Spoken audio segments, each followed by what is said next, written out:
ఒక జ్ఞానవంతుడు ఎవరితోనూ పంచుకోకూడని 4 విషయాలు ఉంటాయి.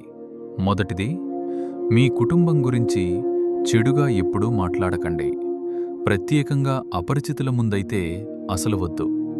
కోపంలో ఉన్నా, బాధలో ఉన్నా ఆ మాటలు బయటికి రావద్దు. రెండోది, మీ ప్రణాళికలు పూర్తయ్యే వరకు వాటిని బయటపెట్టవద్దు.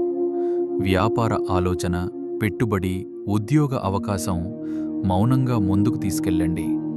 అసూయ నిజమే, మీ ఆలోచన ముందుగానే ప్రకటిస్తే ఈర్ష్యకు అవకాశమిస్తాయి.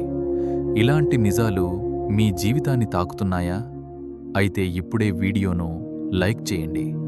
ఇలాంటి విలువైన విషయాలు మిస్ కాకుండా ఛానల్ను సబ్స్క్రైబ్ చేయండి. మూడోది, మీ ఆదాయం ఎంత అనేది ఎవరికీ చెప్పకండి. ఆర్థిక కష్టాలను కూడా పంచుకోవద్దు. కొంతమంది మీరు పడిపోవాలని చూస్తారు, మరికొందరు మిమ్మల్ని అనుకరించాలనుకుంటారు. నాలుగోది, మీ ప్రతి విజయం సోషల్ మీడియాలో చూపాల్సిన అవసరం లేదు. మీరు సాధించిన దానికి ఆనందపడేవారు కొందరే.